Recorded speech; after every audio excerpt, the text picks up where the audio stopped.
자, 그러면 이제 조공무역 관련된 내용을 보겠습니다.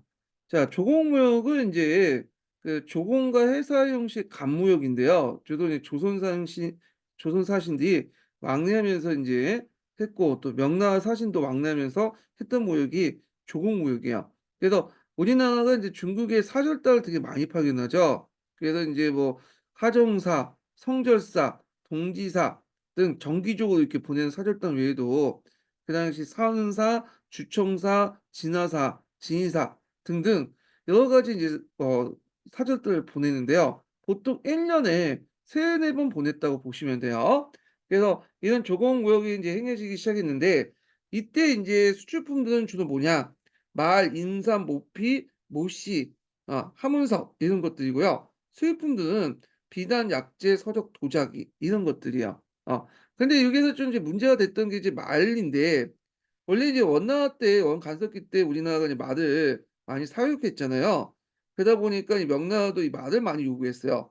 그래 갖고 이 말이 많이 빠져나가면 이제 문제는 좀 우리나라 국방력도 약화되고 그리고 이제 이 이제 사육하는 데 좀 힘이 많이 들잖아요. 그러니까 이제 우리나라가 초창기 때는 말을 보냈는데 말 보내지 않았어 나중에. 말이 없다고. 그리고 말 사육도 군사용 말 외에는 아예 기르지 못하도록 했어요. 왜냐면 계속 기르면 명나라가 이제 계속 욕을 하니까 기르지 못하겠는데 자 이렇게 하면서 이제 어떤 문제점이 나냐면 말이 끄는 마차들이 없어지게 된 거야. 그래서 그 당시 인제 그 뭐냐면 육류 고통의 그 수단으로서 마차들이 상당히 효용적이었는데 말이 끄는 마차들이 없어지다 보니까 주로 지게나 이런 걸 싣고 갈 수밖에 없겠죠. 그러다 보니까 먼 거리에 있는 내륙 오지에 여러 가지 물품들이 들어올 수 없게 되게 돼요. 예. 그래서 이제 물류 교통에 문제점이 등장하게 되는 거죠. 예. 자 그다음에 또 팔포무역이 있어요. 이 팔포무역은 뭐냐면 그 당시 사신이 가면 그 수행원도 같이 오잖아요. 근데 통역관이나 이런 사람들이 이제 같이 따라가는데 이 당시 통역관들에게 물품을 안 줬어요. 그 사신 여기 와서 뭐냐면 체류비라든지 어떤 여러 가지 물품이라든지 그러니까 사신에서 같이 오면서 활동하면서 했던 필요한 물품들을 주지 않았단 말이에요, 조선 정부에서. 다만 뭘 이제 허가를 줬냐면 인삼 팔포를 가지고 와서 무역할 수 있는 것들을 허용했어요. 그래서 이 당시 통역관들 중심으로 해서 팔포 무역이 행해지죠. 그러니까 팔포는 인삼을 주고받는 무역이에요. 그래서 인삼을 팔포로 해 갖고 매개한 형성된 무역이었다. 그래서 비록 이제 체류비는 안 줬지만 출장비는 안 줬지만 이때 통역관들이 많은 이제 뭐냐면 역관이죠. 역관들이 돈을 많이 벌었어요. 그래서 조선시대 때 보면 역관들이 중에 어 벙 부자들이 많아요. 이 부자들이. 그래서 허생전에 나와 있는 권성욱 같은 좀 사람도 역관 출신이죠. 자 이런 조공무역 같은 공무역 외에도 이 당시 사무역도 행해졌다. 사무역은 허락하지 않는 무역이야. 대개 인제 이 조공 사절단 따라온 상인들이나 그다음에 여러 가지 종자들 노비들이 와서 행했던 무역들을 인제 뭐냐면 사무역이라고 하는데요. 되게 조선의 사행들은 조선의 사신단들은 그 밑에 물때 동편간에 해동간에 묵었는데 그 부근에서 인제 뭐 그 밑에 같이 따랐던 상인들이나 이런 노비들이나 이런 사람들에 의해서 무역이 행해졌고 명나라 사절단 올 때도 똑같이 이제 이렇게 태평간에 유속했는데 요 부분에서 사무역이 행해졌다. 그래서 이 사무역은 앞에서 팔포무역과 달리 정부부터 허락받지 않고 그냥 거기에 사절단으로 따라왔던 여러 사람들이 했던 무역이다. 이렇게 보시면 될 것 같아요. 자 그다음에 인제 일본과의 관계를 보겠습니다. 일본의 관계. 자 일본은 인제 교린 관계죠.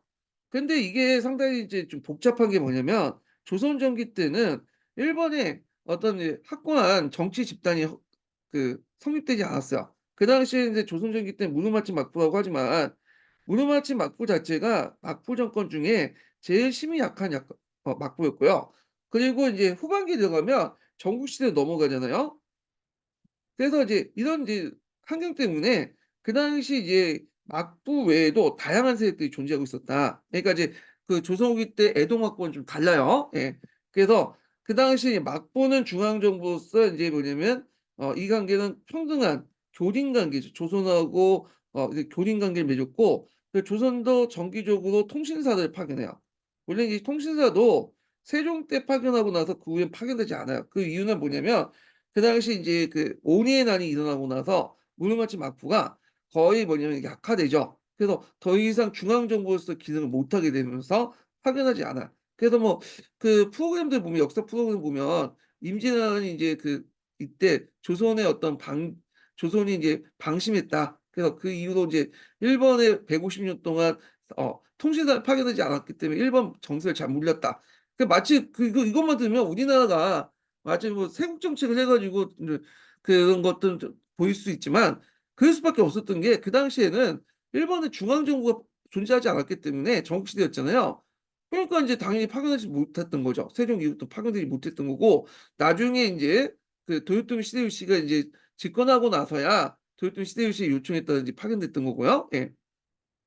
자 하여튼 막부는 교린각이었는데 막부 외에도 무르마치 막부 밑에는 이제 여러 인제 다이모들이 있었죠. 다이모들 슈구 다이모나 이런 사람들. 그래서 이런 이제 큐슈의 다이모들이나 대마도의 인제 그 다이모들 이런 관계에서는 4 대의 외교를 맺었다. 그래서 막부 같은 경우에 교린 관계, 대마도와 큐슈 다이모는 4대 관계. 그러니까 약간 다원적 외교 관계를 맺었던 것이 이제 조선 전기 때의 일본과의 어떤 관계였다. 이렇게 보시면 될 것 같아요. 자 그래서 인제 그 당시에 이제 일본이 정기 외구라서 남북조 시대였잖아요. 조선 초기가 남북조 시대였거든요. 그러다 보니까 외인들이 많이 출연되고 그래서 인제 이들을 이제 회유하고 응징하면서 이제 조정했는데 자 세종 때 관련된 내용을 볼게요. 자 세종 때 우리가 알다시피 그 이종무가 대마도를 정벌했죠. 예. 그래서 기해동정이라죠. 기해동정. 그래서 세종 1년 때 기해동정이 일어났는데 요거는 인제 누가 주도했냐면 세종이 인제 그 당시 세종 1년 때는 그 실질적으로 상황이었던 이방원이 인제 통치를 했거든요. 이방원이 방권 같은 걸 이제 움켜쥐고 군사적인 문제를 인제 관여했기 때문에 사실 이방원이 인제 했던 어 그러니까 그 고려의 조선의 태종이 했던 이제 정책들이에요. 예. 자 하여튼 이종우의 대마도 정권을 했는데 그렇게 큰 성과를 거두지 못했다. 그래서 일본에 있었던 그 밑에 있는 이제 그 대마도 군사들이 그 당시 이제 조선군을 공격해 갖고 조선군도 큰 타격을 입었어요. 예. 그래서 하여튼 그렇게 있고 그다음에 삼포를 개항했죠. 그래서 인제 삼포를 개항하고 외관을 설치했다는 거. 그래서 삼포는 내이포, 부산포, 연포에다가 삼포를 설치해서 이렇게 이제 했고 그때 인제 무슨 약조를 이제 했냐면 계약조를 체결했다. 계약조. 그래서 요 계약조가 인제 있고 삼포 개항은 이제 8 년에 했고 승 8 년에 계약조는 25 년에 인제 했죠. 자 그래서 인제 이 계약조는 누구하고 누가 맺었냐면 조선하고 대마도하고 맺어진 거야. 대마도. 그 계약조 있잖아요. 그래서 요때는 앞에서 얘기한 것처럼 막부하고는 교린 관계, 평등한 관계였지만 대마도와 조선 관계는 4대 관계예요, 4대 관계. 예. 그래서 이제 우리가 인제 뭐냐면 삼국이고 대마도는 밑에 있는 종속국의 형태로 이제 맺어진 건데 그래서 인제 스시마 도주에게 그 세견서 50척 그다음에 세세미 200석을 허락하고 그리고 이제 조공 형식으로 맺었기 때문에 진원물, 수입품하고 해산물, 수출품 형태로 교육을 했다. 그리고 이제 왕래 시에는 조선 측의 무역 허가증으로 발견된 도서와 대마도주가 발견한 도항 증명서의 문인을 후대하지만 할 수 있다. 이렇게 인제 이런 내용으로 구성돼 있다는 게 그 계획약조죠. 예. 자 그다음에 이제 그 당시에 일본 동향을 관찰하기 위해서 그 당시에 많은 인제 뭐냐면 글을 썼는데 그때 이제 그 세종 때까지 우리가 통신사를 파견했다고 했잖아요. 그래서 통신사를 파견하면서 이때 인제 일본에서 보고 들은 것들을 좀 기록한 게 있어요. 이게 대표적인 게 이제 노송당 일본 핵무기라는 책이 있어요. 여긴 안 나와 있지만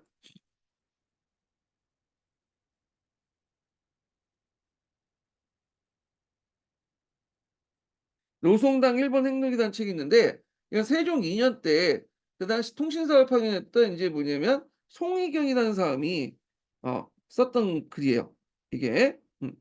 그래서 인제 있고 그다음에 또 유명한 건 해동제국기라는 그 책이 있죠. 요건 좀 꼭 외워 두세요. 요거는 신숙주가 썼던 건데 세종 25 년에 인제 통신사를 파견했던 신숙주가 남긴 견문록이에요.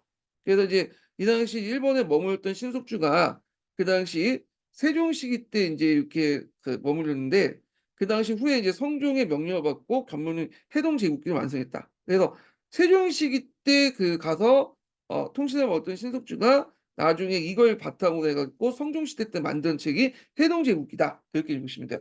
해동이라는 것은 우리들 기준에서 동쪽에 있는 여러 국가라는 뜻이죠. 일본을 비롯해서 오키나와 이런 나라들을 이제 기술했는데 요게 눈여겨볼 게 뭐냐면 오키나와에 대한 기술이야. 그래서 유구에 대한 기술도 있어요. 유구에는 유황이 많이 산출되며 해상 무역이 발달된 나라로서 남녀 일복은 일본과 유사하다. 이렇게 기록이 됐거든요. 그 해동 제국기는 교과서에도 나와 있는 거기 때문에 외워두세요. 이 해동 제국기.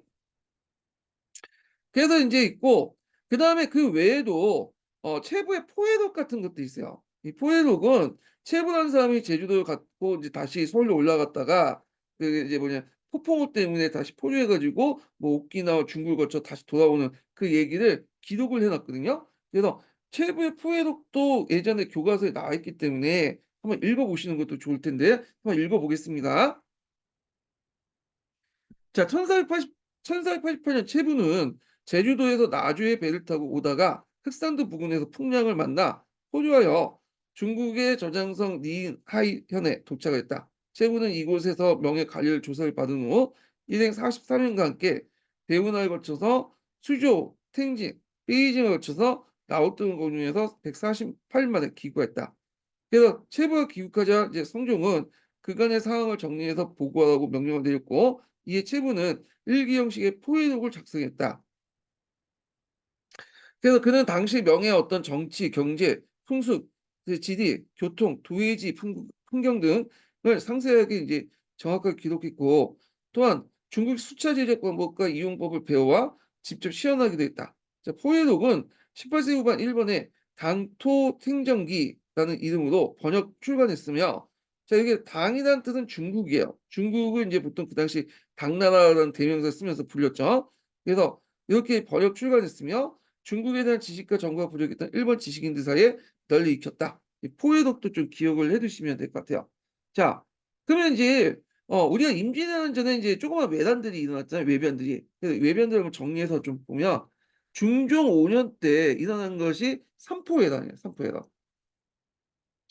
그 당시 인제 그 일본이 인제 원래 계의 약조와 달리 그 무역 확대를 계속 요구하니까 조선이 재정적 부담 때문에 그 요구를 이제 수용에 미온적이었거든요. 그리고 인제 이런 등등 해 갖고 또 일본의 경제와 토지의 전세를 부과하고 호구 조사를 하니까 이제 삼포에 살고 있던 외란들이 들고 일어난 거야. 그 삼포에 있었던 그 일본인들이 들고 일어난 게 삼포 외란인데요. 자, 삼포 외란을 진압하고 나서 맺어진 것이 인신약조예요. 인신약조.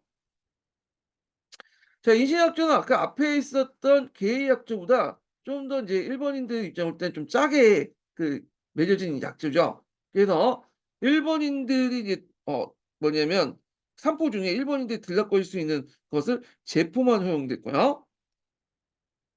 그래서 세견선이나 세세미두도 뭐냐면 25척 100석으로 제한했다. 참고로 이게 세견선인가 세세미두는 뭐냐면 이게 이제 우리나라 삼국을 보고 일본 대마도를 이제 그 종속국을 봐 갖고 종 그 대마도가 인제 해마다 이게 이제 그 뭐랄까요? 그 조공물을 이제 갖다 바치거든요. 예.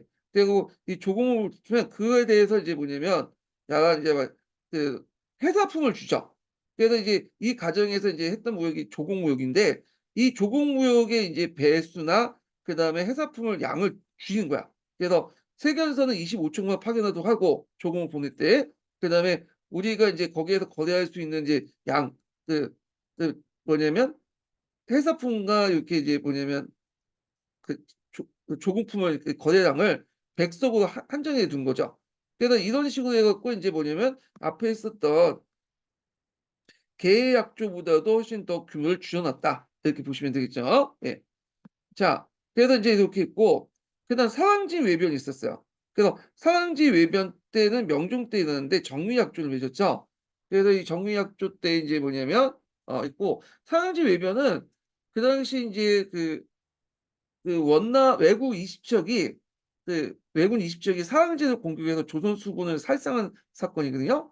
그래서 일본 국왕이 사절 외 나머지 외인들의 출입 금지를 시킨 것이 이런 조치였다. 이 정리 약조의 내용이 그거예요. 그래서 인제 이때 인제 일본은 전국 시대였어요. 전국 시대. 그러니까 일본 국왕 그러니까 일본의 이제 국왕이라는 것은 그 당시에 집권층이었던 무로마치 막부의 쇼군이 보낸 사절단을 보시면 될 것 같은데 실제로 사절단이 발견할 수 없는 상황이었죠. 그렇기 때문에 상지 외변 이후부터는 외인들이 이제 출입을 완전히 금지시켰다. 이렇게 이제 보시면 될 것 같아요. 예.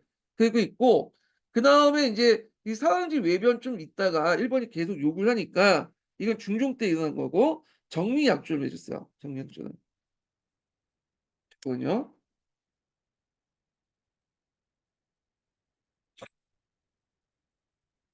제가 사상제 외변은 아까 명종 때 일어난 걸로 잘못 설명했는데 중종 때 일어난 거예요. 그 후에 인제 이렇게 일본 측의 어떤 것들 인제 통신을 다 교류를 막아 놓으니까 정리약조를 맺게 되는데 그때 하도 인제 일본이 특히 대마도가 무역 요구를 해서 "우리 못 살지 못하겠다." 하니까 그러면 어쩔 수 없이 그럼 들어줄게 하면서 대마도의 무역 요구를 들어줬죠. 그래 갖고 인제 이때는 성박의 크기나 선원수, 규정 위반 시 벌칙 강화 등을 통해서 완전 통제 모욕을 했다. 그 앞에서는 임신약조보다 더 엄격하게 통제를 했다. 이렇게 보시면 돼요. 그다음에 인제 명종 10 년에 일어난 것이 을묘외변이야. 을묘외변. 예.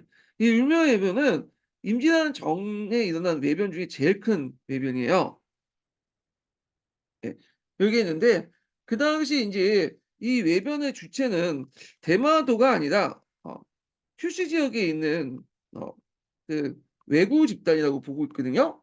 그래서 이제 그 당시 평화와 오도에 근거지는 왕직 중국인 해적 집단인 이끌었던 그 왕직이라는 사람인데 이 사람이 이끄는 대규모 왜구가 전라남도를 공격을 한 거야. 그래서 전라남도 일부 지역을 이제 뭐냐면 점령을 했던 사건이고 간신히 이 을묘외변을 진압을 했어요. 그래서 이때부터 인제 뭐냐면 일본과의 국교 뭐 대마도든 큐슈든 다 국교가 단절됐어. 예. 통상이 단절됐고 그다음에 이제 비변사가 상사가 됐죠. 비변사는 인제 삼풍회담 때 임시국으로 만들었다가 을묘외변 때 뭐냐면 그 상사가 됐고 그리고 인제 앞에서 얘기한 것처럼 재선 방랑 체제가 성립됐죠. 그 을묘외반은 이 비변사 상사화와 재성 방랑 체제 성립에 영향을 줬다. 이렇게 보시면 돼요. 예. 그리고 인제 을묘외변 때 한번 크게 당했던 이제 조선군들은 적을 인제 바다에서 격퇴하기 위해서 새로운 배를 만들죠. 이게 판옥선이야, 판옥선. 이 판옥선은 명종 때 이후 을묘외변 이후에 만들어진 배예요. 그래서 이 판옥선은 인제 예전에는 맹선이라고 해서 일종의 조전선이라고 하는 맹선을 사용했는데 조전선은 그 조은선하고 전선을 같이 하는 거야. 그다음에 평상시에 조은선 쓰다가 전쟁 시에 전선을 이용했던 것이 인제 이 맹선인데 이 맹선의 이제 문제점은 뭐냐면 싸우는 공간하고 그 뭐냐 노를 젓는 공간이 같이 있어요. 그러니까 노군들이 싸우면서 불안한 상태에서 노를 젓기 때문에 이제 이게 속도가 날 수가 없죠. 그래서 인제 이걸 막기 위해서 그 당시 맹선 위에다가 여기 이제 위에 그 갑판을 하나 더 얹혔어요. 예. 얹히고 옥을 만들었죠. 판자를 둘러싼 옥을 만들고 여기에서 인제 들어가서 인제 노를 짓게 하고 위에 상간판에 군인들이 인제 있어 가지고 싸우게 하는 그러니까 싸우는 공간하고 노를 젓는 공간을 분리시켰던 거야.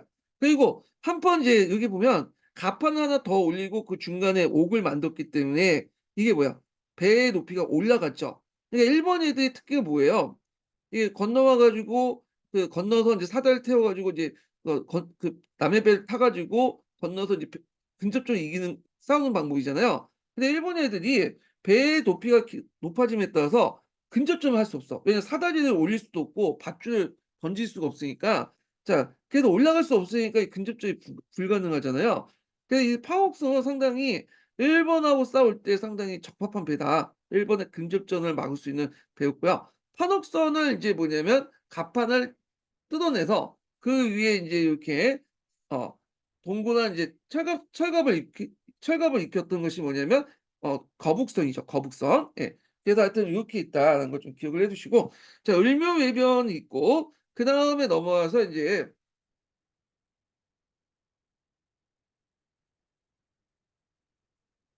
어 여진과의 관계를 볼게요. 여진과의 관계는 교린이죠. 그래서 우리가 굳이 여진족하고 교류할 필요는 없는데 이게 이제 뭐냐 여진족하고 교류가 안 하면 얘네들이 약탈나니까. 참고 여진족은 이게 뭐냐면 반수족 반농경을 했던 민족이에요. 그래서 이제 주로 인제 뭐 진주라든지 그 모피라든지 인삼이라든지 이런 것들은 이제 산삼이죠, 산삼. 이런 것들을 이제 갖다 파는 어 사람들이었는데 그 농사를 지었다고 해도 이 농사가 그렇게 농사 땅이 척박하고 농경 기술이 발달하지 못하다 보니까 농산물이 그렇게 많이 생산을 못 하거든요. 그래서 항상 부족했어. 물자 등등이. 그래서 인제 이런 식량이라든지 여러 물자 업계에서 명나라와 조선 간에 무역을 했던 건데 만약에 이제 여진족하고 조선 간에 무역을 안 하면 여진족들은 이제 살기 위해서 조선을 공격할 수밖에 없는 구조였죠. 그래서 이런 교린 정책은 되게 뭐냐면 '약탈을 방지하기 위한 소극적인 측면이 강했다.' 이렇게 이제 보시면 되고요. 자 그리고 인제 여기 보면 인제 사군 육진을 개척했죠. 사군 육진. 그래 갖고 이제 세종 때 사군 지역, 요기 지역 여진족이 계속 쳐들어오니까 그들 몰아내고 사군 지역을 개척했고 그래서 육지는 여기 인제 개척했죠. 그래서 최원덕에 의해서 압록강 그 유역에서 사군을 개척했고 김종서가 두만강 유역에서 육진을 개척했다. 그래서 이걸 계기로 해서 압록강과 두만강이 우리나라의 국경이 되었다. 자연 경계선이 됐죠. 그리고 이제 사군 같은 경우에 여기가 상당히 험하거든요. 그래 갖고 이제 여기를 제대로 인제 관리를 못 해 가지고 원래는 사군이 설치됐다가 나중에 인제 폐사군을 해 갖고 행정구역을 없앴어요. 왜냐면 토지가 척박하고 그 교통이 불편하기 때문에 여기가 방어하기 어렵다 해 갖고 군을 폐지시키거든요. 그렇다고 해서 이 지역을 폐사군 지역이라고 하는데 그렇다고 해서 이 지역을 이제 이 지역에 군대를 물렸다는 게 아니에요. 군대는 그대로 유지한 채 행정구역 자체는 사군은 폐지시켰다. 4개 군을 폐지시켰다는 거죠. 그래서 군대는 계속 주둔하고 있었다. 이렇게 보시면 될 것 같아요. 자 그리고 인제 여진에서 인제 관련돼서 이제 좀 볼 게 뭐냐면 선조 16 년에 이탕계의 난이 나왔어요. 이탕계 난. 그 이탕계 난을 이제 우리가 아는 이제 신입 장군이 이제 진압을 했죠. 기병대 이끌고. 그래서 조선 전기 때 주력은 여진족들과 주로 싸우기 때문에 보병보다는 기병 위주로 재편을 하고 있었어요. 예. 근데 임진왜란 때 이제 조총 부대와 말을 한번 당했던 이제 조선은 다시 뭐냐면 보병으로 인제 전환을 했죠, 이 조총 부대도. 예. 그래서 이제 하여튼 뭐 이렇게 있는데 자 그래서 인제 이렇게 갖고 여진과의 교육 관계를 보면 조공무역 형식이고요. 예 무역소 설치 보면 경성, 경원에 인제 무역소를 설치했고 수입품은 말, 초소피, 토목피 주 가축 종류 모피 종류예요. 그래서 있고 수출품은 미국, 염량 등 생필품 이런 것들이 인제 있다. 이렇게 보시면 돼요. 그리고 사군 육진 정책하고 또 관련된 것이 3인 정책이죠. 3인 정책은 뭐냐면 사군 육진 지역은 인제 여기 개척을 했잖아요. 근데 여기는 주로 인제 우리나라 사람들이 살지 않았잖아요. 그러니까 우리나라 사람들이 살기 위해서 여기 사군 육진에 우리나라 사람들을 이제 이주시키는 정책들을 얘기한 건데 근데 문제는 인제 여기가 이제 인구가 그러니까 여기를 이주시키려고 했는데 여기 가려고 하는 사람이 없겠죠 당연히. 여기 뭐 여진족도 들고 많고 언제 공격을 받고 죽을 수 있잖아. 그래 가지고 어떤 식으로 이제 이주를 했냐면 요 함경도와 평안도인들을 사경 육지로 보내요. 그러면 함경도와 평안도 여기 자기가 빌 거 아니야. 하산도인들을 이렇게 3 인정해 가지고 옮긴 거야. 하산도인들을 평안도, 함경도 옮기고 그리고 평안도, 함경도 사람들 사건 육지로 옮기는 방식으로 3인 정책을 추진했다. 이렇게 보시면 돼요. 자 그래서 인제 북방 개척 순서를 보면 일단은 사군 육진처럼 군사를 동원해서 외적 침입을 방비하고 거기에 진을 설치해요. 그리고 군병을 교대로 부방을 한다. 이 부방이라는 건 뭐냐면 그 하산도 군대들을 교대로 배치시켜 갖고 그걸 주둔시키게 했고 그리고 어느 정도 되면 이제 농지약보 및 그다음 민원을 이제 받아들이고 농지약보 와 그다음에 민원을 인제 뭐냐면 받아들이고 그 3인 입거 정책을 민원을 받을 때 이제 이들을 인제 들어오면 그 땅도 나눠 주고 그리고 세금도 면제해 주는 그런 식으로 했다. 처음에는 장려를 했지만 나중에 안 들어가니까 강제됐죠. 3인 정책 같은 경우에는 상당히 강제적 성격이 강하다. 그래서 하산도민들을 강제로 평안도나 인제 이런 곳도 인제 함경도 가게 하고 거기에 살고 있던 한경도 평양도민들은 저 사군 육진 지역, 특히 육진 지역으로 이제 가게 해서 이런 식으로 이루어졌다는 거죠. 그래서 이제 3인 대상을 보면 해당 도의 유의민들, 예. 그래서 인제 앞에 한경도 평양도 지역의 유의민들 사군을 보내거나 육진을 보내거나 그다음에 지역 주민들 면세 복호 혜택을 줬고 그래서 여기에 들어온 인제 한경도 평양도에 들어왔던 사람들 그리고 사군 육지에 들어왔던 사람들을 면세 뭐냐 복호라는 거는 요역에서 빠줬 빼줬다는 거야. 이렇게 있고 그다음에 인제 그 세조 이후부터는 하산도인들 한강지 개간 자원 강제 방식 양반 사대부의 차원 참여 권장 및 강제로 해서 개척 및 성격이 강했다. 그래서 세조 이후부터는 강제로 했다는 거죠. 하산도인들을 이제 평양도 쪽으로 한경도 옮기거나 이런 식으로. 그다음에 한강지라는 것은 이제 그 당시 개간되지 않은 허허벌판들의 땅을 개간하거나 아니면 강제 방식으로 했다. 그래서 강제로 옮겼는데 그래서 죄를 짓는 사람들에게 강제로 이제 뭐냐면 저쪽 그 한경도 평안도 지역으로 보냈어요. 예. 근데 이런 것들 세조 이후에 보낸 것도 적혀 있지만 이게 아마 후생 기준에 적어 놨는데 세종 때도 그랬어요. 세종 때도 강제로 이주시켰어, 강제로. 잘 안 가려고 하니까. 그래서 그런 내용들 좀 기억을 해 두시면 될 것 같아요. 예. 자, 그다음에 이제 토간제도에 관련된 내용을 보겠습니다. 토간제도는 그 당시 변경집의 토착 유적층을 포섭하기 위해서 포섭할 효율적 지방행정과 군사 조직을 강화시키기 위해서 했고요. 그다음 이들이 이제 이민족과 연결을 막기 위해서 또 한 것도 있어요. 이 말은 뭐냐 토가는 이제 이거부터 설명해야 돼요. 토가는 그 지역의 지방 수령들을 그 지방의 유지들을 임명하는 거야. 토호색들을. 그래 갖고 평안도 환경지 지역의 그 지방 수용관직을 그 지방의 유지들로 임명하는 호호들로 임명하는 그런 정책들인데 이게 이제 이 두 가지 목적으로 이게 해 갖고 실시했다. 자, 그래서 이 토간직을 따로 둬 가지고 이제 실시했던 거고요. 그래서 인제 이것도 이 토간직 안에서도 이제 서반, 동반, 문간, 그다음 무간 이렇게 인제 이런 것들이 있었다. 이렇게 보시면 되고 되게 토간은 인제 주로 인제 뭐냐면 지방 그 유력자들을 주로 임명했다. 근데 이 토간 제도가 폐지된 것이 인제 우리가 알다시피 세조 때 폐지됐죠. 세조 때.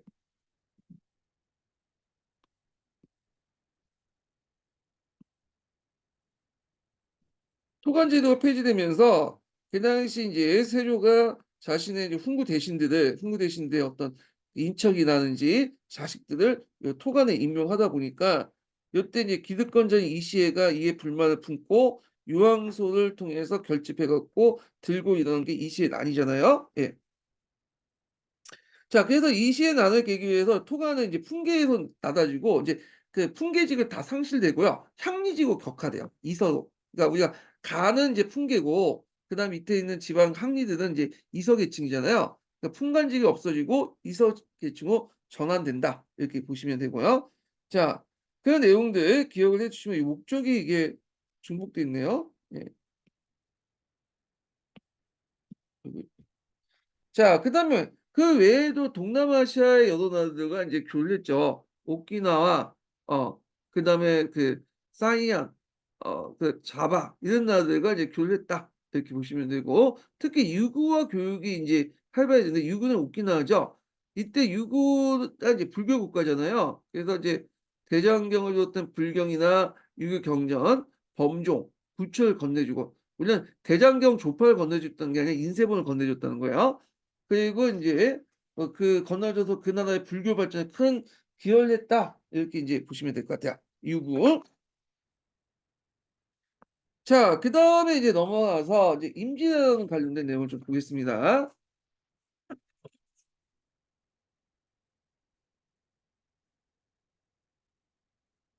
자 임진왜란인데 임진왜란은 크게 인제 세 시기로 나눠 볼 수가 있죠. 임진왜란은.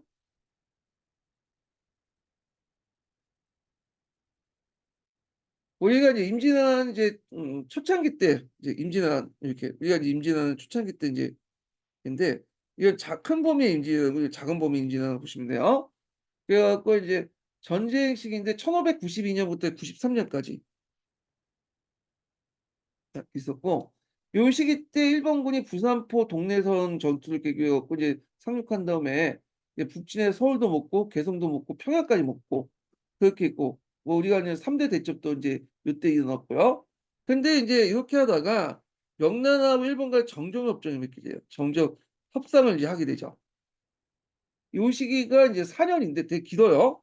예 93 년부터 97 년까지 4년 동안 이제 이루어졌고 이게 정전협정이 깨지면서 이제 다시 뭐냐면 그 정유재단이 일어나죠. 그 임진왜란 안에 인제 정유재단을 집어넣기도 하죠. 정유재단은 1597 년부터 해서 98 년까지 이루어진 거죠. 예.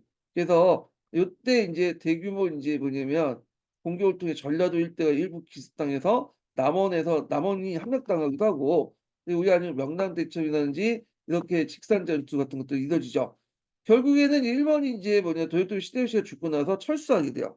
자 그래서 이제 횟수를 보면 실제 전쟁 기간은 3년 정도밖에 안 돼요, 3 년. 나머지는 중간에 정전협상기의 어떤 휴식기라고 보시면 돼요. 예. 그때 일본군들은 이제 저쪽 전라도와 경상도 중심의 외성에 남해안 중심의 외성에 물려서 좀 대기하고 있었던 상태였고요. 그래서 실제 전투는 이렇게 임진왜란과 정유재현 때 한 3-4 년에 걸쳐 3년 정도에 거쳐 가지고 이루어졌다. 이렇게 보시면 되고요. 자 그러면 인제 임진왜란 침략 과정을 이제 배경을 보겠습니다. 먼저 그 당시에 조선의 정서와 일본의 정서를 좀 봐야 될 텐데 일단 조선 같은 경우에는 개판이었죠. 예. 그래서 인제 군역제 모순을 위해서 수포제와 대립제 성행으로 군사 동원체제 무능이 오랜 기간 동안 평화가 지속돼 무능했고 잠깐만요. 선행은 군사 동원체제 무능과 오랜 기간 평화가 지속되어 일본 정서를 제대로 파악하지 못했다는 거. 그래서 이제 군역제의 모순이라는 것은 이제 앞에서 얘기한 것처럼 그 당시에 이제 그 뭐예요? 군적 수포제가 실시됐잖아요. 근데 군포를 많이 받고도 이 군대를 군인을 양성하지 않았어. 고용하지 않고 다른 데 유용했죠. 그러다 보니까 군역 자원의 어떤 부족 형성들이 일어났다는 거. 예. 자 그리고 인제 그 임진왜란 동안 200년 동안 되게 오랫동안 평화기를 누렸죠. 물론 인제 남쪽에서는 외변이 일어나고 조그만 외변이 일어나고 북쪽에서는 여진족의 침략도 있긴 했지만 전반적으로 뭐냐면 평화기를 누리고 있었다는 거. 그러다 보니까 군사력이 조선 초기 때는 되게 강했는데 성종 이후부터는 군사력이 확 약해졌어요. 그래서 이렇게 군역제도의 모순과 그다음에 군사력 약화 이런 것들에 틈타서 때마치 일본이 인제 뭐냐면 공격해 들어오면서 그냥 무너지기 시작한 거죠. 예. 그다음에 이제 정부는 사신을 보내 정세를 파악했지만 그 당시 이제 도요토미 히데요시가 이제 전국 시대를 마무리하고 우리나라에 통신사를 요청하니까 우리나라가 일본의 정세를 파악하려고 통신을 파견했죠. 근데 이제 거기에서 인제 그 파견했던 그 사신끼리 이 의견이 달렸어. 그래서 서인의 정서였던 황윤기는 일본에 대한 경계를 주장했지만 동인의 부사였던 김성인은 일본의 침략 가능성을 부인하면서 대남신론을 주장했다. 이렇게 해서 좀 약간 이제 뭐냐면 안일하게 있었다. 이렇게 이제 보시면 되겠죠. 자 일본 같은 경우에는 전국 시대가 막 끝났잖아요. 그래서 도요토미 히데요시가 전국 시대를 통일을 했는데 아직까지 도요토미 히데요시를 따르지 않는 국내 지역에 인제 다이어들이 많잖아. 그래서 이들을 밖으로 불만을 표출시키고 또 자신이 인제 그 명나라를 물리치고 중국의 대륙의 주인이 되려고 했거든요, 도요토미 히데요시가. 좀 가대망상인데 자 이런 대륙 진출 욕구를 채우기 위해서 조선을 침략했고요. 예. 그래서 이제 특히 후에 이제 앞에서 온 것처럼 그 당시 명나라 조선이 일본과의 무역을 다 끊어 놨잖아. 그러다 보니까 인제 일본의 이제 상인들이 불만을 품을 수밖에 없었고 그러니까 이들과 무역을 하기 위해서는 뭐 강제로든 조선을 침범해 갖고 무역로를 확보할 필요성도 있었다. 이런 건 여러 가지 이유로 뭐냐면 일본이 인제 뭐냐면 임진왜란을 일으켰다. 이렇게 보시면 될 텐데 자 그러면 인제 과정을 보겠습니다. 자 임진왜란 1592 년에 4월 달에 인제 일어났죠. 그 일본군이 상륙한 곳은 처음에 부산포였죠, 부산포. 그리고 인제 올라가서 여기 어디야? 부산포가 있고 이게 안 나와 있지만 여기 주변에 동네가 있어요. 동래성에서 인제 붙었죠. 그 부산포에서는 정발이 동네 송사령이 있는데 자 여기를 격파하고 나서 군대를 3개 방면으로 이렇게 나눠요. 3개 방면으로. 그래 갖고 이제 여기가 이제 요렇게 있고 요렇게 있고 요렇게 이제 있는데 가토 기요마사 군대들은 이제 여기 동해안에 따라서 쭉 올라와서 함경북도까지 갔고요. 그다음에 이제 여기 이제 그 중간에 있는 이렇게 인제 한 것은 그 고니시 유키나가 있었죠. 요 부대들은 인제 그 상주를 거쳐서 조선을 넘고 충주를 해서 탄금대 전투에서 크게 이기고 이제 했고 그래서 인제 있고 그다음 구라사 나가마사 군대는 요렇게 해서 인제 해서 용인에서 인제 한번 우리나라하고 붙었죠. 좀 알려지지 않지만 물리치고 인제 진입했고 그래서 여기 이제 구로다 나가사 군대와 고니시와 유키나가 인제 뭐냐면 한성에서 이제 모여 가지고 이제 한성을 점령했죠. 그래서 계속 이제 평양까지 이제 올라갔다 이렇게 보시면 돼요. 예. 자 그럼 인제 그 과정을 보면 저 일본은 침략군은 정면 가도 그러니까 명령을 칠 테니까 길을 비켜라. 그럼 우리가 그냥 지나가겠다. 말도 안 되는 소리죠. 우리가 그냥 보내줄 수는 없죠. 결국에는 이제 그걸 받아들이지 않으니까 부산과 동네에서 싸우다가 격파당하고 세 개 방향을 공격했고요. 그때 인제 신입 장군이 그 재승 방라체제에 따라서 왕의 명령을 받고 그 어디에서 싸웠냐 충주 탕검대에서 이렇게 싸웠어요. 네. 원래는 여기 조정 계곡이 있는데 조정에서 싸우지 않고 그 당시 신입 장군이 이제 뭐냐면 탕검대에서 맞서 싸웠다. 왜냐면 조정 같은 경우에는 인제 일단은 신입 장군의 중심이 기병이잖아. 근데 높은 산이 있기 때문에 이게 기병이 제대로 운영할 수 없고 또 그 당시 그 신입 장군이 이끌었던 친위대 외에는 다 오합지졸이었어요. 근데 괜히 조정에서 싸웠다가 도망칠 수 있고 있기 때문에 이런 탕감대에서 인제 배수의 친을 치고 인제 뭐냐면 했다가 결국에는 이 기병들이 이제 돌진했다가 그 뭐예요? 일본의 조총부대한테 깨지게 되죠. 그러면서 결국에는 인제 이 충주 지역이 무너지면서 그 후방에 병력들이 없는 거예요. 그래서 인제 일사천리로 이제 뭐냐 한성이 금방 함락됐고 물론 중간에 뭐 용인 전투가 있긴 있었지만 예. 그래서 인제 의종이란다. 선조는 그 당시 인제 한성을 버리고 몽진기를 나섰죠. 그때 인제 그 선택했던 인물 세자로 선택했던 인물이 그 당시 강해군이죠. 왜냐하면 신하들이 세자를 책봉하고 같이 가야 된다. 무슨 일이 있을지 모르니까. 그래서 강해군을 세자로 책봉했는데 강해군 외에도 7 명의 자식들이 있긴 있는데 너무 어리거나 아니면 인제 좀 약간 뭐랄까요? 순하군이나 임해군처럼 망나니들이 많았어요. 그러다 보니까 그래도 제일 똑똑한 강해군을 선택했다. 물론 신성군이 있긴 있었어요. 원래는 이제 신성군을 좀 책봉하려고 했는데 신성군은 그 당시 15 살이니까 좀 어린 나이였거든요. 그래서 강해군이 이제 뭐냐 고심 끝에 인제 선조가 선택을 하고 나서 몽진기를 올리죠. 그래서 개성, 평양까지 가서 쭉 가서 의주까지 도망을 가요, 의주까지. 그래서 의주에 인제 조종을 만들어 놓고 자기 아들이었던 이제 강해군을 군주로 따로 떼서 조종을 따로 나눠 가지고 자기를 원조라고 하고 군주를 만들어서 보내게 하죠. 그래서 이때 강해군이 군주 활동하면서 의병장 특히 이 북인계통 대북계통의 의병장들과 결탁되면서 이 나중에 그 임기가 끝난 후에 대북이 집권할 수 있는 배경이 됐던 거죠. 예. 자 그래서 인제 있고 그때 인제 선조는 명나라한테 계속 요청을 하게 되고 결국에 명나라가 이제 이효성이 이끈 대군을 파견하죠. 근데 이제 평양성을 탈환하고 했는데 문제는 이효성이 좀 욕심이 많아 가지고 강낭군들을 이제 같이 따라 강낭군이 보병이거든요. 얘네들이 인제 총포로도 무장했던 이런 부대들인데 주로 인제 왜군을 상대로 한 특수화된 특수부대라고 보시면 돼요. 근데 자기가 이끌었던 거는 요동군이야. 이 김화병으로 이제 구성돼 있죠. 그래서 인제 이 강남병을 이제 뭐냐면 좀 떨쳐내고 자기 혼자 유동국을 데리고 어딜 공격해요? 개성 부근의 벽제관을 공격해요. 근데 벽제관을 공격했다가 포위당했고 결국에는 간신히 살아남거든요. 그러면서 인제 이효성이 생각을 예전에는 인제 평안선 전투까지 열심히 싸웠어, 벽제관 전투까지. 근데 벽제관 전투 이후에 자기 부하 장수도 많이 잃고 자기도 간신히 살아남아서 도망쳐 나왔잖아요. '내가 왜 조선을 위해서 그렇게 싸울 필요 있냐.' 이렇게 해 가지고 고민하면서 이때부터 인제 뭐냐면 일본과 하친 조약을 맺게 교섭을 하게 되죠. 그 이후부터 인제 일본과 4년 동안 뭐냐면 하친 조약을 맺게 된다. 행주대책 이후부터는 4년 동안 후전기라고 보시면 돼요, 후전기. 예. 그 명나라와 그 일본 간의 후전기였다. 예, 이렇게 보시면 되고. 자, 그러면 이제 그 관련된 내용을 또 이제 또 보면, 자, 여기 이제 우리나라 이제 전투도 일장 나오죠. 3대 대첩, 이 진주수 전투가 있고, 행주 대첩, 그 다음에 이 한산도 대첩 있죠. 요게 예전에 한번 시험문에 나왔어요. 그 다음에 임진왜란 때 3대 대첩 관련된 내용들 한번 보겠습니다.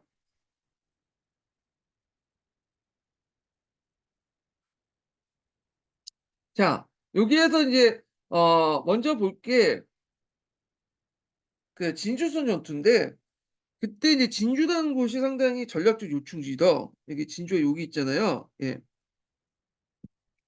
그래서 진주 여기 전라도 쪽 곡창지대로 넘어가려면 이 진주를 꼭 점령을 했어야 돼. 그래갖고 일본군들이 진주를 공격했는데, 그때 진주 목사 김시민이 진주성에서 왜군과 대공방전을 벌여서 승리했다. 그래서 이제 1차 진주성 전투는 승리했는데, 근데 이 과정에서 김시민이 다치게 돼요. 그래서 김시민이 다치고 후유증을 죽게 돼요. 그리고 이제 그 당시 목사가 진주 목사가 바뀌게 되거든요. 이름은 이제 기억이 안 됐는데, 그리고 나서 2차 진주성 전투가 일어나죠. 그래서 1차 전투성이란다. 진주성이죠. 자, 1차 진주성 전투는 이제 겪고 나서 패배 서울각에서 진주성을 재공격하고요. 자, 의병과 간병이 대응했으나 결국엔 대량 학살이 일어나서 점령당했다. 그래서 이제 요 내용들 기억을 해두시면 돼요. 그래서 진주성 전투가 두 번 있었는데, 우리가 이겼던 진주성 전투는 1차 진주성 전투예요. 김시민이 싸웠던.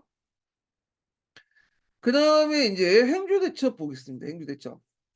자, 그 당시 이제 이호성이 명군이 이제 남쪽으로 내려오니까 그 당시 권율 장군이 이제 서울 수복하려고 서울 부근에는 행주상성에 병력을 집결시켰어요. 자, 근데 이제 이호성이 이제 뭐냐면 이 벽제관 전투에 패배하고 나서 더 이상 남쪽으로 집결하지 못하죠. 그러니까 이제 좀 여유가 된 그 뭐냐면 일본군들이 그 서울 부근에 이제 그 모여 있는 행주상성에 모여 있는 조선군을 격파하기 위해서 군대를 동원한 거야. 왜냐면 그 행주상성을 계속 놔둘 경우에는 자기가 후방을 공격당할 수 있잖아요.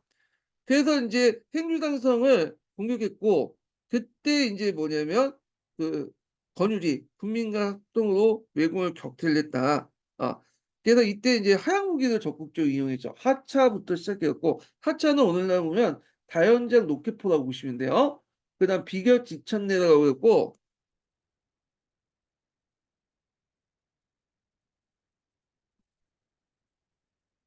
일종의 수정탄 같은 것도 있죠. 던지고. 그래서 던지면 그 안에 이제 뭐냐면 힘이 이제 그 안에 그 뭐냐면 어, 이게 뭐라고 하죠? 여기 파여가지고 이게 대나무에다가 끈을 이제 어 돌려 맞은 다음에 끈에다 불을 붙이면 이게 이제 나중에 이제 끝까지 되면 이게 폭발돼 나거든요. 그래서 여기에 있었던 이제 여기 여러 가지 철이라든지 쇠구슬 이런 것들이 사방에 퍼지는 구조야. 일종의 오늘 약간 수로타하고 좀 비슷한 그런 구조인데 비견 진천제 같은 것들을 이용해 가지고 결국에는 승리했다. 행주대첩에서 이제 승리하니까 이제 일본군들이 더 이상 서울 지킬 수 있는 여력이 안 되는 거야. 그래가지고 아예 남쪽으로 이제만 다 후퇴했죠. 그래서 그 당시 이제 경상도 해안가 일대에 외성을 쌓고 거기에 다 후퇴를 했다는 거죠. 그리고 존보를 하기 시작해요. 죽치고 이제 기다리고 있는 거야. 그리고 그 사이에 4년 동안 앞에서 말했던 명나라하고 일본 간에 이런 교섭이 이루어졌죠. 화평 교섭이 물론 잘 안 되고 깨지게 됐지만, 자, 그렇게 있고요. 자, 수구는 이제 이순신의 활약이 이제 돋보였죠. 그래서 이제 이순신 같은 경우는 거의 무패로 모든 그 해전에 승리했는데, 최초의 해전이 옥부해전이고요. 그리고 이제 그 거북선을 이제 처음 사용한 해전이 이 뭐냐면 사천해전이죠. 그 다음에 한산도 해전이 유명하죠. 한산도에서 이제 했던 이제 건데, 적군을 이제 한산도 쪽으로 유도한 다음에 그 당시 그 격파했던 그 건데, 그 당시 와카사카의 이제 배들 73척과 그다음에 이제 국기라는 사람이 이제 42척 입고 왔는데, 조선수군들이 그들 이용해서 그 당시 경내량에서 이제 적군을 하깃진을 통해서 격파했죠. 하깃진을. 그래서 적군이 이제 여기 올 때 학익진을 해 가지고 했는데 학익진은 해가 학이 날개를 피는 것처럼 공격하는 거잖아요. 그래서 여기에서 하방이 형성돼서 학익진 안에 하방이어서 적을 격파하는 방법인데 경내당에서 이제 격파를 된 거죠. 그래서 학익진을 한 번이 아니라 두 번을 거쳐 갖고 이제 형성돼서 그 안에 학익진 안에 하방 속에 들어가 있는 그 적군을 격파했다. 이렇게 보시면 돼요. 그래서 이 관련된 내용이 예전에 기출문에 나왔어요. 학위증 관련된 내용이. 자, 근데 인제 문제는 나중에 이제 여러분도 알다시피 이제 일본군의 모략에 인제 속아 넘어간 선조가 결국 일본 이순신을 해임시키고 백의종군시키잖아요.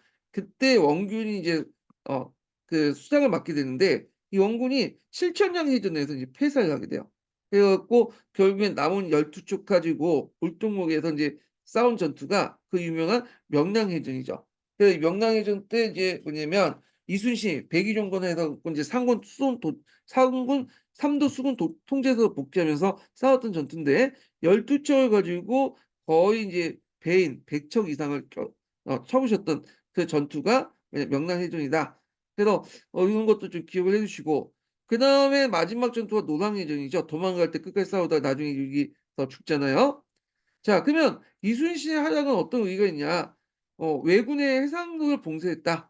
일본군의 수력 번진 정책을 이제 실패했다는 것. 일본군들은 어떤 계획을 가지고 있었냐면 이렇게 북상을 할 때 뭐냐면 수송을 해야 되죠. 근데 일본군들은 이제 특징이 뭐냐면 모든 지역을 다 점령한 게 아니라 그 당시에 뭐 일본군들이 뭐 20만 정도 됐다고 그러는데 20만 병력 가지고는 그 우리 조선을 다 커버할 수 없어. 거기 다 점령할 수 없잖아요. 그래서 주로 이제 중요한 요충지들만 점령하고 길목들만 점령하는 정과 선의 지배를 이제 되죠. 지배를 하게 되는데 그러다 보니까 인제 요게 육상교통로는 좀 약간 불안해.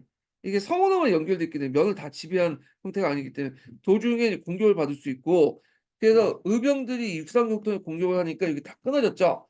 그러면 해상교통을 이용하는데 해상교통을 누가 막았냐면 이순신이 나와서 막아 버린 거야. 그래서 해상교통을 통해서 이제 적을 공급을 해 줘야 되는데 식량을 공급을 제대로 안 되니까 평안까지 올라갔다가 더 이상 올라가지 못했던 것이 뭐냐면 더 이상 이제 올라가면 공급망이 끊어져 갖고 뭐냐면 보급을 받을 수 없기 때문에 그래요.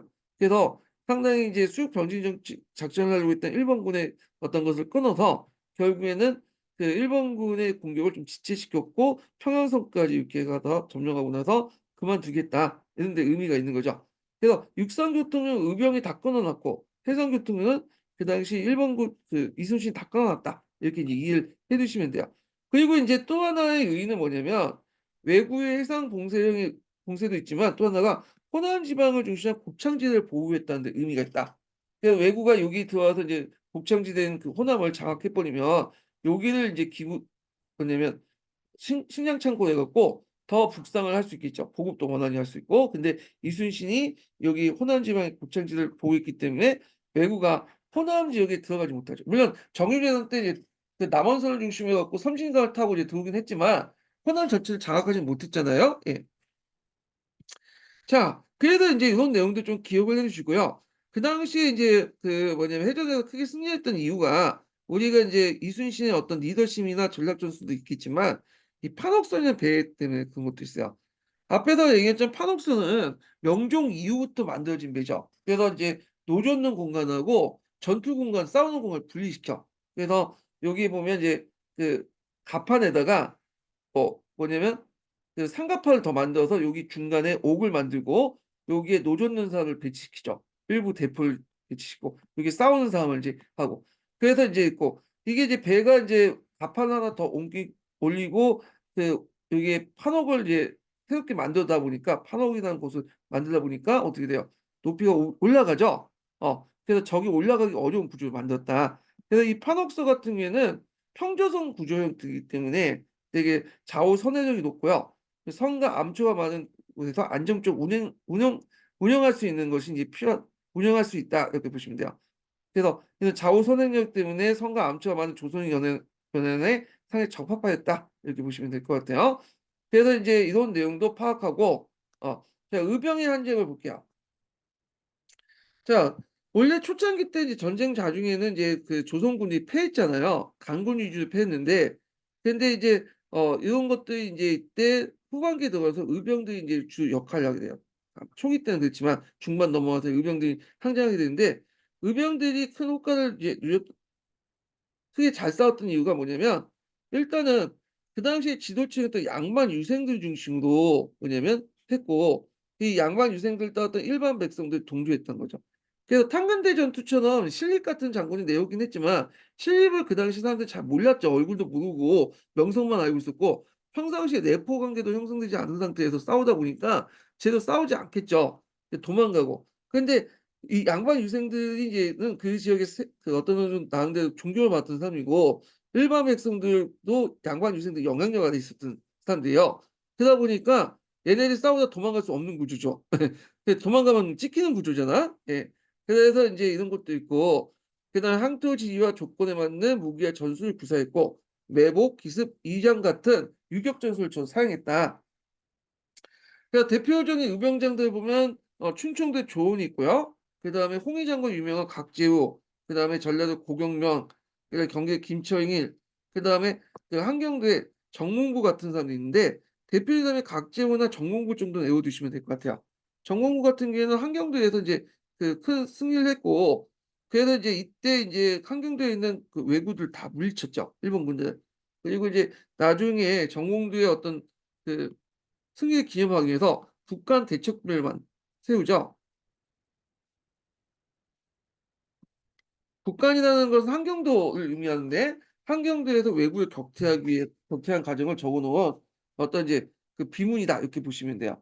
이게 나중에 이제 일제 강점기 때 일본 넘어갔다가 다시 이제 예전인가 십몇 년 전에 우리나라 통해서 북한 넘어갔죠. 자, 하여튼 국간 대책비와 관련된 것이 정문구와 관련된 거고 자, 그래서 인제 이렇게 열심히 싸우는 과정에서 명나라가 이제 앞에서 이제 이유성을 중심으로 해서 후전 제의가 이제 들어가게 됐고 그 당시 또 일본도 인제 행주대첩 펴고 나서 서울 포기하고 외성으로 나가 있었거든요. 예. 외성에 쌓고 해서 인제 장기를 대비하고 있는데 이 명가의 하에 응해서 한 4년 동안 명나라 일본 간 협상이 이제 진행이 돼요. 근데 이 협상이 잘 안 됐죠. 그 내용을 보면 그냥 명나라는 조공채권 관계를 좀 인정해 주고 그리고 이제 조공무역 정도 인정한 선에서 끝내려고 했는데 어 일본 같은 경우에는 좀 무리한 요구를 했어.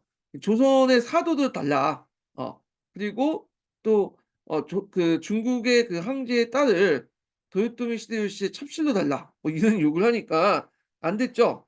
결국에는 후전이 인제 뭐냐면 깨졌다. 그리고 나서 후전이 깨진 다음에 했던 것이 정유재단이죠. 정유재단.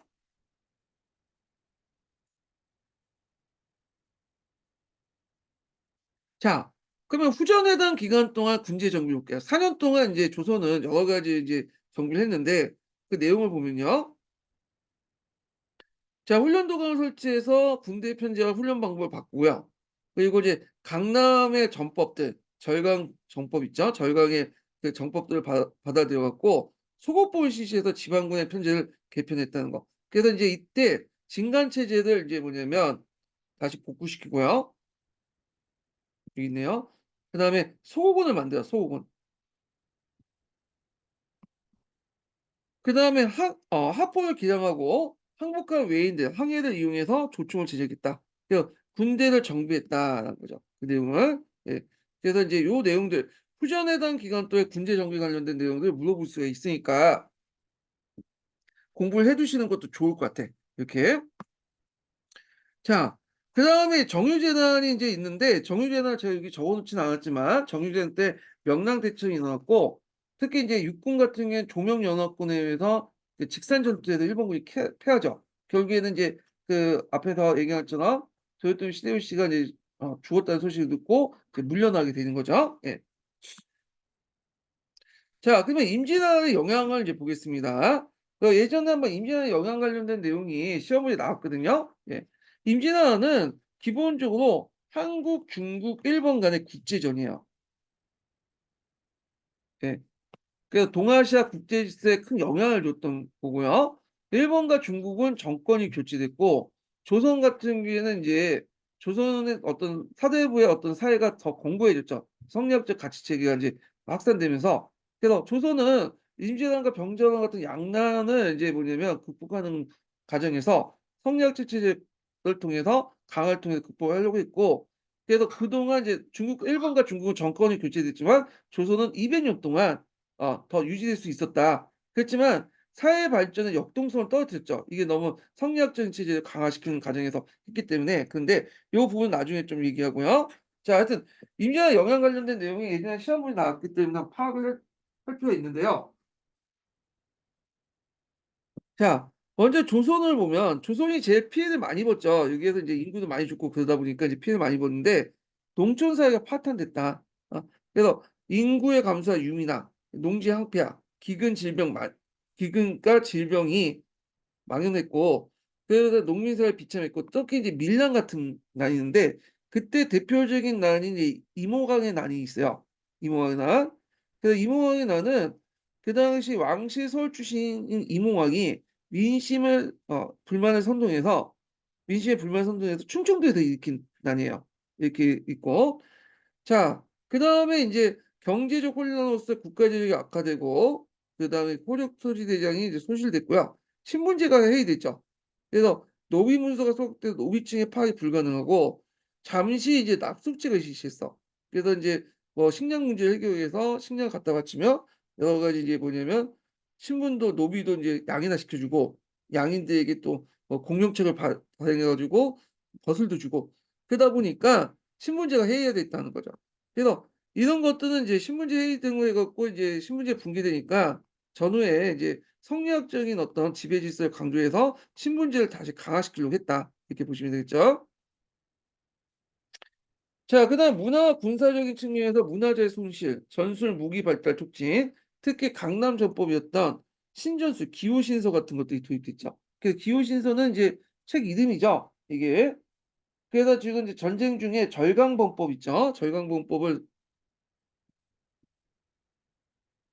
바탕으로 해서 그 당시 이제 그 누가 첩계강이 그쓴 책이 기호신서인데 이게 주로 이제 왜군을 격퇴하는 과정에서 쓰려고 만든 책이거든요. 근데 이 책이 그당 일본군과 싸웠던 우리나라군에 꼭 필요했던 책이에요.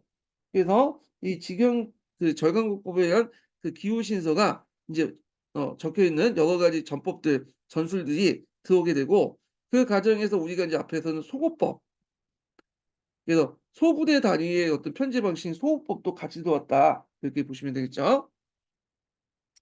자, 그다음에 일본 같은 경우에는 정권이 교체돼서 그 당시 독국가 막부 정권이 수립됐고요. 그다음에 이제 일본은 이제 그 당시 우리나라에 많은 기술자들을 데리고 왔잖아요. 강제로. 그래서 인쇄술, 요업, 성리학 같은 것들이 발달했다.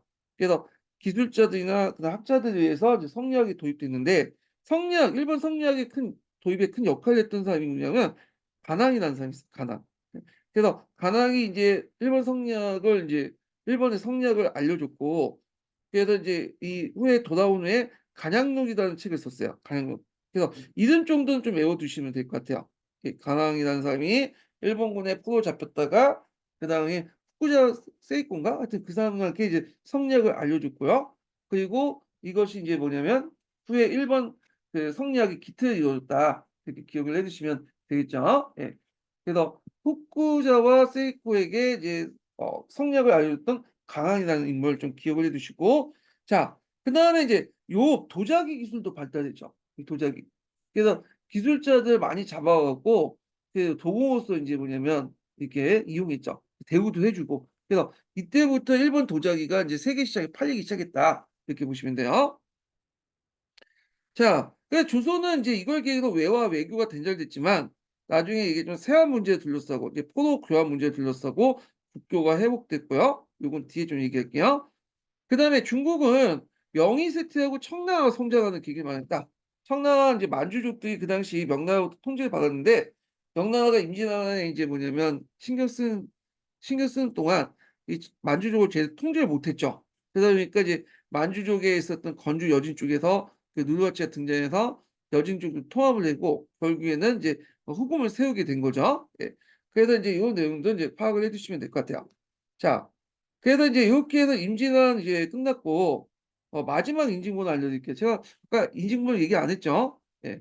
마지막 인증번호는 99 번입니다. 예. 마지막 인증번호 99 번이에요. 예. 자, 다음 시간에는 이제 근세 사회와 관련된 내용을 이제 보겠습니다. 근세 사회. 네, 조선 전기 때 사회에 관련된 내용을 이제 해 볼게요. 오늘 강의 듣느라 수고하셨고요. 예, 다음 시간에 뵙겠습니다.